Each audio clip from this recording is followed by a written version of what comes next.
तो आपको एक बार आके हमसे बात करना चाहिए ना। नन सीरियस तो आप हैं। क्या नाम है आपका? मेरा नाम राहुल कुमार सिंह है और मैं महात्मा गांधी के कर्मभूमि चंपारण से आया हूँ। और मैं इसीलिए आया हूँ, फर्स्ट डे से आया हूँ, क्योंकि महात्मा देखिए इतना तो तय है कि सत्याग्रह का है ना कुछ तो परिणाम आएगा ही आएगा। सीरियस बोल के गाली दे रहे हैं ना। देखिए ये बिल्कुल भी अलग नहीं है। अंग्रेजी सरकार जब भारत में हुकूमत कर रही थी ना, तो वो क्रांतिकारियों को भी वैसे ही उपद्रवी और आतंकवादी बोल के गालियां दिया करती थी। तो ये नॉन सीरियस जो विद्यार्थी हम लोग बैठे हुए हैं अपने हॉल टिकट के साथ, जो मेरा हॉल टिकट है, मेरा आधार कार्ड है। लोग आंदोलन स्टार्ट किए थे और जब इंदिरा गांधी जैसा इतना मजबूत सरकार को जब उखाड़ फेंका था, यही बिहार का थी। बिहार का माटी चंदन है। नहीं, वो भी बीपीएससी को एक मैसेज देना चाह रहे हैं। हमें नॉन सीरियस कहते हैं ना। आप आइए, बैठिए, क्वेश्चनिंग कीजिए। एक क्वेश्चन का 5 से 10 के बीच में आंसर दूंगा। तो रहा है कि पढ़ने वाले ये लोग नहीं है, ऐसे ही बैठे आप कीजिए ना। आप आइए, हमारे साथ बैठिए, बताते हैं हम। बताइए, एक क्वेश्चन आपके, एक क्वेश्चन रहेंगे, हमारे 5 आंसर्स रहेंगे उसी क्वेश्चन के। तो अपना जो अकाउंटेबिलिटी और ट्रांसपेरेंसी जो है, हाँ, उसको इंश्योर काहे नहीं कर रहे हैं? वो आप काहे नहीं जारी कर रहे हैं? सारा जगह तो धांधली आप किए हुए हैं। हर चीज को बरगला के और शब्दों के जाल में स्टूडेंट को फंसाने का कोशिश करते हैं। जो आप अपना बीपीएससी ऑफिस से प्रेस विज्ञप्ति लिखते हैं, आपने बोला सबसे पहला काउंटर, जो बोलते हैं कि हमारे पास प्रूफ नहीं है। प्रूफ नंबर 1 ये है कि आपने जब पहली बार जब नॉर्मलाइजेशन का इशू उठा, तो जो लाठीचार्ज हुआ फर्स्ट टाइम, इसके बाद जब पूछा गया तो बोले कि हम 10 दिन पहले से डिस्ट्रिक्ट सेंटर में क्वेश्चन पेपर पहुंच गया है। जब 10 दिन पहले डिस्ट्रिक्ट सेंटर में क्वेश्चन पहुंच गया, तो भैया आपका क्वेश्चन कैसे घट गया? आपको गिनती नहीं आता है बीपीएससी को? गणित इतनी खराब है बीपीएससी की? और आपका धांधली होता है कहाँ? स्टेट के हार्ट में, जो देश, ये राज्य का राजधानी है, वहां पे सेंटर में घटता है क्वेश्चन। काहे नहीं बनेगा और क्यों क्वेश्चन नहीं उठाएगा स्टूडेंट? आपका एक जगह अगर धांधली है तो हम कैसे विश्वास करें कि कहीं और धांधली नहीं हुआ होगा? Centre of point. हाँ, कैसे नहीं हुआ होगा? और आप मतलब कि ये मतलब कि हम लोग मतलब ये है कि मतलब हम लोग बेवकूफ सारे हैं, और सरकार में जो बैठे हुए लोग हैं वही लोग सबसे ज्यादा समझदार हैं। हमें दे दे, हम ही सब सरकार चला के दिखा देते हैं कैसे सरकार चलती है। इसके बाद चलिए जो हम आयोग के अध्यक्ष जो हम विद्यार्थियों को नॉन सीरियस बोल के गाली दे रहे हैं ना, देखिए ये बिल्कुल भी अलग नहीं है। अंग्रेजी सरकार जब भारत में हुकूमत कर रही थी ना, तो वो क्रांतिकारियों को भी वैसे ही उपद्रवी और आतंकवादी बोल के गालियां दिया करती थी। तो ये नॉन सीरियस जो विद्यार्थी हम लोग बैठे हुए हैं अपने हॉल टिकट के साथ, जो मेरा हॉल टिकट है, मेरा आधार कार्ड है, इसके साथ बैठे हुए हैं। और यहाँ पे हम जो नॉन सीरियस विद्यार्थी है ना, वो इरफान हबीब की जो किताब है बहड़ों को सुनाने के लिए, जो भगत सिंह ने नेशनल असेंबली में दिल्ली में जो बम फोड़ा था, तो वही हम पढ़ने का प्रयास कर रहे थे कि भगत सिंह के क्या विचार थे। और नॉन सीरियस विद्यार्थी क्या पढ़ रहा है? महात्मा गांधी का जो सपनों के मतलब सत्य के साथ में प्रयोग है ना, वो पढ़ रहा है। तो हाँ, मैं नॉन सीरियस विद्यार्थी हूँ, क्योंकि मैं यूपीएससी और बीपीएससी के सपने देख लिया हूँ।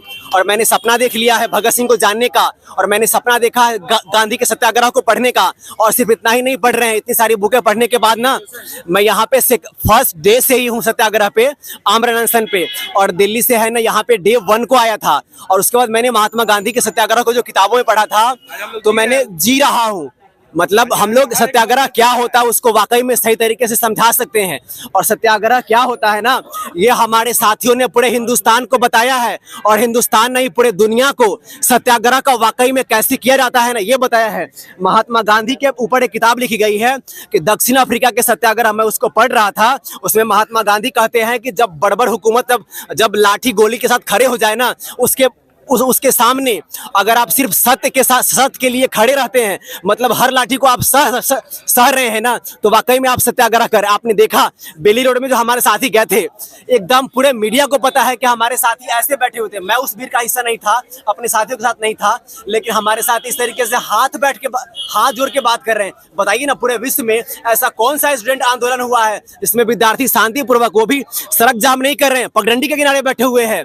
तो मैं क्यों ना मानूं कि जो अंग्रेजों का जो सॉफ्टवेयर था, सेम सॉफ्टवेयर वर्तमान सरकार के माइंडसेट में इंस्टॉल हो चुका है। ये मैं क्यों ना मानूं? तो ये बहुत बड़ा, और ऐसा मतलब आप क्यों कर रहे हैं? आपने हमसे वोट लिया ना, हमारे माँ बाप से वोट लिया, हम सबने आपको वोट दिया, तो आपको एक बार आके हमसे बात करना चाहिए ना। नॉन सीरियस तो आप हैं। क्या नाम है आपका? मेरा नाम राहुल कुमार सिंह है और मैं महात्मा गांधी के कर्मभूमि चंपारण से आया हूँ। और मैं इसीलिए आया हूँ, फर्स्ट डे से आया हूँ, क्योंकि महात्मा देखिए इतना तो तय है कि सत्याग्रह का है ना कुछ तो परिणाम आएगा ही आएगा। ठीक है, जहां पे अंग्रेजों ने हिंदुस्तानी क्रांतिकारियों को लाठी गोली से दबा दिया ना, 1857 की क्रांति हुई थी ना भाई, क्रांति को बहुत बड़ा तरीके से कुचल तो दिया गया, लेकिन 57 के 90 साल के बाद क्या हुआ उस सरकार को पता चल गया। तो देखिए यहाँ पे अगर हम छात्रों की एकमात्र मांग है री एग्जाम, हम यहाँ किसी पॉलिटिकल पार्टी के मेंबर नहीं हैं, तो हमारा लक्ष्य स्पष्ट है कि आप री एग्जाम करो, वरना सारे विद्यार्थियों को, ये सिर्फ 4.5 लाख विद्यार्थियों का मामला नहीं है, क्योंकि एग्जाम हॉल में सिर्फ एक विद्यार्थी नहीं बैठता है, विद्यार्थी के साथ उसके माँ बाप के सपने बैठते हैं, उसके दोस्तों के सपने बैठते हैं, सारे रिश्तेदारों के सपने बैठते हैं। उससे परे सुंदर बिहार के लिए एक बहुत बड़ा सपना होता है। मैं ग्रामीण विकास में एमए कर रहा हूँ। सत्याग्रह के साथ साथ मैं यहाँ से दिल्ली गया था एग्जाम देने के लिए, एग्जाम देने के बाद मैं फिर से यहाँ पे वापस आ गया हूँ। तो हम जो ग्रामीण विकास की पढ़ाई कर रहे हैं इसीलिए कर रहे हैं कि भविष्य में कभी मौका मिला तो ग्रामीण विकास अधिकारी बनकर बिहार के लिए काम करूंगा। और आप क्या कर रहे हो, हमारे सपने को अपनी लाठी और FIR से दबाने का प्रयास कर रहे हैं। मतलब सांसद भी आप ही बनेंगे, देखिए राहुल, विधायक भी आप ही बनेंगे। राहुल जो है महात्मा गांधी की उस भूमि से आते हैं जहां सत्याग्रह से देश आजाद हुआ। और सबसे बड़ी बात जो राहुल ने कही कि हम यहाँ गांधी को जी रहे हैं, हम यहाँ भगत सिंह को पढ़ रहे हैं, लेकिन वास्तव में ये सच्चाई है कि बिहार में जातिवाद करके अंगूठा छाप नेता बनकर इन विद्यार्थियों को अभी तक ठगने का काम कर रहे हैं।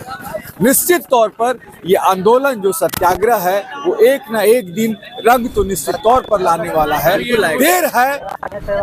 देर है लेकिन सवेरा निश्चित तौर पर। अगर सरकार सोचती है कि ये आंदोलन मर गया है तो ये आंदोलन मरा नहीं है, ये आंदोलन जीवित है। और 2025 का जब इलेक्शन आएगा ना, तो हमने इस भीड़ में हर छात्र को कहा है, हर एक छात्र है ना, सिर्फ 500 वोट है ना, अपने खानदान का जो वोट है ना, कि सरकार को नहीं देना है। और सरकार को दिखा देंगे छात्र का ताकत क्या होता है। जयप्रकाश नारायण भी जब आंदोलन स्टार्ट किए थे ना, तो 4 लोग थे, 4 लोग से आंदोलन स्टार्ट किए थे। और जब इंदिरा गांधी जैसा इतना मजबूत सरकार को जब उखाड़ फेंका था, यही बिहार का बिहार का माटी चंदन है। मैंने उस दिन गांधी मैदान से ये भी कहा था कि जयप्रकाश के उस आंदोलन 1974 की यदि याद कर ली जाए तो उसमें हुआ था कि जिस ओर जवानी चलती है उस ओर जमाना चलता है। तो ये जवानी अब चली है, जमाना तो निश्चित तौर पर इनके साथ चलेगा और कहीं ना कहीं नीतीश को सत्ता से नीचे